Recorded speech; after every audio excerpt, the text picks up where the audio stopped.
Hello and welcome along to the latest YouTube production here at Andy Holdings, speedfigures.co.uk. Andy's here taking a look back at last week's best time figures that we have, beginning at Naas on the Wednesday when we saw a very good 2-year-old win in the shape of Ladies Church.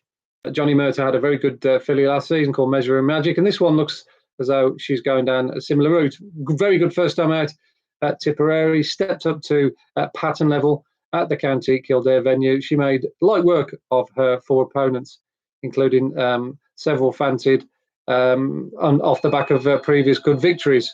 Her time figure was very good, a healthy 90 on our numbers, which is pretty good for a 2-year-old. Anything over 90 or above is considered as top class. And with the likelihood of more to come, I'd expect Ladies Church, who's a big, tall, rangy filly, to get even better as time goes on. On the same card, Mr. Wendell was very good in winning at listed level.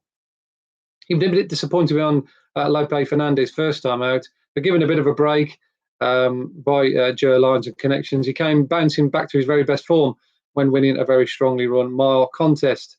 The likes of San Andreas and Nebo give the former solid look to it, and he looks as though he could be progressive for the rest of the campaign. 96 we got for Mr. Wendell. 2 days after, at Ascot on the Friday, Dream Loper bounced back to her very best form after disappointing in her handicap when strongly fancied at the Royal Meeting. She got into that contest off the back of a good time figure, just didn't really fire for one reason or another, and Ed Walker couldn't really explain it either. But back to the scene of that disappointing run, she clocked a 99 on our time figures in winning a Group 3 contest. Clearly, Ascot suits her very well, straight track all round, and she should be a contender for top honours against her own sex between now and the end of the season.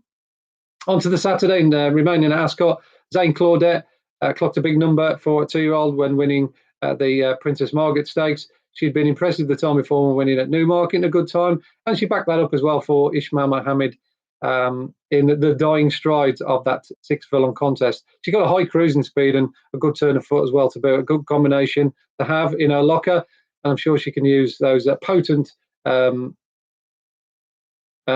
weapons to good use in future races.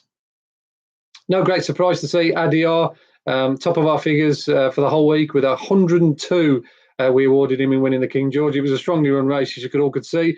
And even alone for that, Adyar was quite keen in the early stage. He didn't really settle as well as he had in the Derby.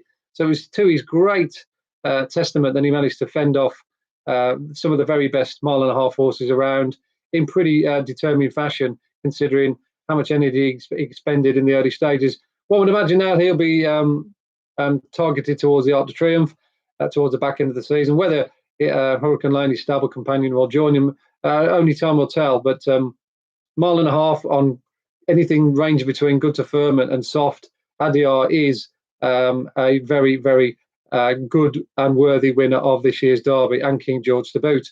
The final one we're going to deal with is a horse called Imperial Yellow, who won at Newmarket on Saturday. A little bit of a lower level than the Group 1 races we've been discussing, but nonetheless an improving young sprinter if the time figure of his is anything to go by.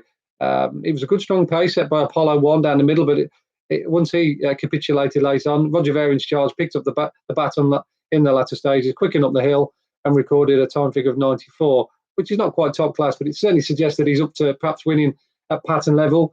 If Connections wanted to go down that road next time. He's now rated 101, so that certainly lends weight to that theory. He's just a really nice horse, Imperial Yellow. Good ground, 6 furlongs, seems to be his trip, and he's one very much to keep on side for the remainder of the season. Okay, thanks for tuning in to this edition of Andy Holdings' blog, and hopefully we'll have your company again next week when we'll take a look back at all the best time figures from, no doubt, Goodwood and Galway predominantly. Until then, bye from me for now.